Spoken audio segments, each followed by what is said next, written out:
Kingmakers IAS Academy. For UPSC and TNPSC admissions, call 9442272273. காங்கிரசுக்கு அமைச்சரவையில் எந்த இலாக்கா?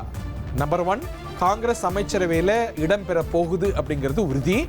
அதில் ஒரு இடம் கொடுக்கப்படலாம் அப்படின்னு பார்க்கிறோம். என்ன இலாக்கா யாருக்கு வழங்கப்படுது அப்படிங்கிறது பற்றி காங்கிரஸ் நிர்வாகிகளோடு தாவேகா நிர்வாகிகள் ஆலோசனை நடத்தி வர்றாங்க. இந்த டிஸ்கஷன்ஸ் எல்லாம் பேரலா பல கட்டங்களா பல லேயர்ஸ்ல நடக்கும்.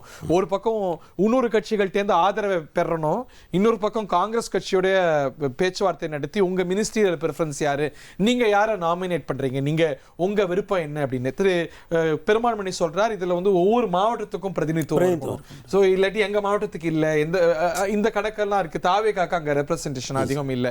ஸோ கன்னியாகுமரியை தேர்வு செய்யலாம், இல்ல சீனியர் அடிப்படையில் அவங்க விஸ்வநாதனை ப்ரப்போஸ் பண்ணலாம், எப்படி வேணா இருக்கு. ஸோ இதெல்லாம் இந்த பேச்சுவார்த்தைகள்லாம் தொடங்கி இருக்குங்கிறத பார்க்கின்றோம். அமைச்சரவையில் காங்கிரஸ் சார்பாக காங்கிரஸ் யாரை நாமினேட் பண்ணுது, என்ன இலாக்கா வழங்கலாம், இதெல்லாம் ரெண்டு பேருமே நெகோஷியேட் பண்ணணும். தாவேகா ஒன்று கொடுக்க முன் வரலாம், இல்லையே இன்னும் கொஞ்சம் பெட்டர் இலாக்காவை கொடுக்கலாம். ஏன்னா இலாக்காக்கள் என்ன எல்லா மந்திரிகளும் ஒண்ணுதான் கணக்கில் பார்த்தா, ஆனா இலாக்காக்கள் வழங்கொழிக்கக்கூடிய இலாக்காக்கள் இருக்கு, ஹெவி வெயிட் மினிஸ்ட்ரிஸ் இருக்கு. பெருமாள்மணி அதை நீங்க எப்படி கிளாசிஃபை பண்ணுவீங்க?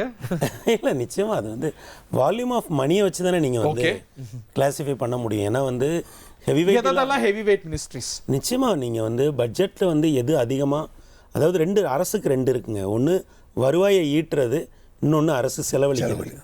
எந்த செலவழிக்கிற மினிஸ்ட்ரிஸ்னா கல்வித்துறை, எந்த துறைகள் அதிகமாக செலவழிக்கிறதோ அதுதான் ஹெவி வெயிட். ஏன்னா அரசு PWD, ஹைவேஸ், நீங்க எங்க அதுக்கு தான் போட்டி அதிகமா இருக்கும். உள்ளாட்சி இல்ல, அரசுங்கிறதே என்னன்னு பாத்தீங்கன்னா நம்ம கிட்ட டேக்ஸ் வாங்கி அவங்க செலவு பண்றது தான். அரசு கொஞ்ச நாளைக்கு இந்த மாதிரி செலவுகளே பண்ணாம இருந்தா அதனுடைய டைமென்ஷனே மாறும். அரசே என்ன யோசிக்கும்னா நம்ம எங்கெங்க என்னென்ன செலவு பண்ணலாம். இப்போ சமீபத்தில் சிறப்பு திட்டங்கள் செயலாக்கம் அது திரு உதயநிதி வச்சிருக்கிறார் இல்லையா? ஆனால் இந்த மினிஸ்ட்ரியை பொறுத்தளவில் என்னென்னா உங்களுக்கு டிஸ்ட்ரிக்ட் வரைக்கும் அட்மினிஸ்ட்ரேட்டிவ் ஸ்ட்ரக்சர் இருக்கிற மினிஸ்ட்ரிஸ் இருக்கிற, இப்போ PWD, கல்வித்துறை, இந்த மாதிரி ஸ்டாண்டர்டான மினிஸ்ட்ரிக்கு கீழே வரைக்கும் ஒரு நல்ல கட்டமைப்பு இருக்கும். இப்போது ஒரு விளையாட்டுத்துறையோ அல்லது சிறப்பு திட்டங்கள் செயலாக்கத்துறையோ பார்த்தீங்கன்னா செக்ரட்டரியேட்டில் மட்டும்தான் ஆஃபீஸர்ஸ் இருப்பாங்க. தமிழ் வளர்ச்சி துறைக்கெல்லாம் கேட்கவே வேணாம். தமிழ் வளர்ச்சி துறைக்கு கூட இருக்கும், ஆனால் அவங்களுக்கு அவங்க செலவழிக்கிற பணம் குறைவாக இருக்கும். அவங்க பாஸ் பண்ற பில்லு தானே அரசாங்கம். அரசுங்கிறது என்ன, அதுதான் அதோட வெயிட் என்ன. அரசு எவ்வளவு பில் பாஸ் பண்ணுது, தமிழ் வளர்ச்சி துறையில நீங்க என்ன பில் போட முடியுமா? அதே இது PWDல ஹைவேஸ்ல போடுற பில்லோட வால்யூம் எனக்கு நல்லா நினைவுக்கு இருக்கு. 2017 OPS திருப்பியும் சேர்ந்தபோது அவரோட ஆதரவாளரான மாஃபா பாண்டியராஜனுக்கு தமிழ் வளர்ச்சி துறையை கொடுத்தாங்க. அப்போ பொன்னியன்ட்ட கேட்கும்போது தமிழை வளர்க்கறது எவ்வளவு பெரிய துறை நீங்க சாதாரணமா சொல்றீங்க. ஸோ இப்போ நம்ம லோக் பவனை ஆளுநர் அடைந்திருக்கக்கூடிய காட்சிகளை பார்த்தோம். போன பிரேக்கும் போது தான் கிளம்பினாரு, டாப்னு வந்துட்டாரு பாருங்க. நம்ம எல்லாம் ஏர்போர்ட்லேருந்து லோக் பவன் போனா 20-25 நிமிஷம் ஆகும். அவர் என்ன டிராஃபிக்காக கிடக்கிறாரு, அதுவும் முதலமைச்சர் எலெக்டரை சந்திக்கிறதுக்கு வர்றாரு. ஸோ கவர்னருக்கு பொதுவாகவே இந்த கிரீன் காரிடார் இருக்கும். லோக் பவனை கிண்டி ஆளுநர் மாளிகையை ஆளுநருடைய வாகன அணிவிப்பு சேர்ந்திருக்கக்கூடிய காட்சிகளை பார்க்கின்றோம். In any time from now நேரம் ஒருங்கிணைந்து விஜய் அவர்களும் சீஃப் மினிஸ்டர் டெசிக்னேட்டும் சீஃப் மினிஸ்டர் எலெக்டும் கூட கிளம்பிடுவார் அப்படிங்கிறத பார்க்கின்றோம். திரு நம்பி இப்போ நீங்கள் பார்க்கணும், திரு விஜயோடைய பொலிட்டிக்கல் ட்ராஜெக்டரியை நம்ம பார்க்கும்பொழுது அவர் 95லயே எம்ஜிஆர் மாதிரி நான் வருவேன் அப்படின்னு, எம்ஜிஆர் மாதிரி வருவேன்னு சொல்ல நான் சொன்னேன். இது மாதிரி இந்த பாட்டு பார்க்கும்போது எம்ஜிஆர் கண்களில் கண்கலங்கிட்டு இந்த மக்களுக்கு நான் என்ன செய்ய போறேன் அப்படின்னு சொன்னாராம். ஏன்னா ஒன்ஸ் மோர் கேட்டாங்களாம். அந்த மாதிரி ஒன்ஸ் மோர் என்ன கேட்பாங்க ஒரு நாளைக்கு. ஓகே, சில ஒரு சவாலான, இன்னும் சொல்ல போனா ஒரு அன்பிளசன்ட் கேள்விகளும் கூட உங்கள்கிட்ட கேட்கணும்னு நினைக்கிறேன். 2021 அப்போ ஒரு கட்சி ஆரம்பிக்கப்பட்டது. 20 நவம்பர் அது நீங்க தான் ஆரம்பிச்சீங்க இல்லையா? திரு S.A. சந்திரசேகர் மேல அனைத்து இந்திய தளபதி விஜய் மக்கள். அதுல திரு விஜயோட ராஷ்னலா என்ன இருந்தது? அன்னைக்கு வேண்டான்னு அவர் முடிவெடுக்க காரணம் அதுதான் இது வரைக்கும் புரியாத புதிரா இருக்கு. ஆமா, ஓகே. சோ அதுக்கு நீங்க பேட்டி எடுக்கும்போது நான் சொன்னேன், அவர் இது மறுக்கிறாருல, மறுபடியும் வேணா பாருங்க, கட்சி ஆரம்பிப்பாருன்னு சொன்னேன். ஆரம்பிச்சார். முதலமைச்சர் சொன்னேன், உச்சம் தானே மேக்ஸிமம் அதான், இதுக்கு மேலே உச்சம் கிடையாதுல்ல. ஓகே, மேபி அது அந்த தருணம் அதுக்கான தருணம் இல்லைன்னு அவர் நினைத்திருக்க கூடும். ஸோ இந்த மாதிரி காரணங்கள் இருக்கலாம். அஃப்கோர்ஸ் இன்னைக்கு ஆளுநர் மாளிகைக்கு ஆளுநர் வர்ற காட்சிகளை பார்க்கின்றோம். ஸோ இப்போ பெருமாள் மணி சார் இப்போ ஒரு குரூஷியல் எலெக்ஷன் ஸ்டேட்டுக்கு ஒரு பொறுப்பு ஆளுநர் தான் அவங்க போட்டிருக்கிறாங்க.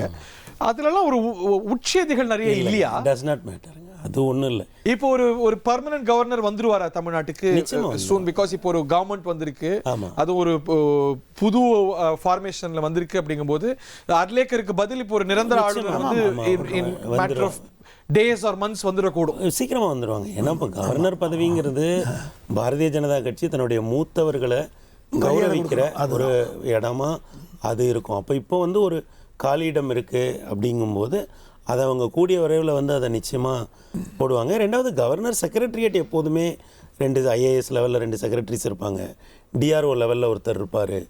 அந்த அமைப்பு வந்து ரெகுலராக இயங்கிக்கிட்டே தான் இருக்கும்.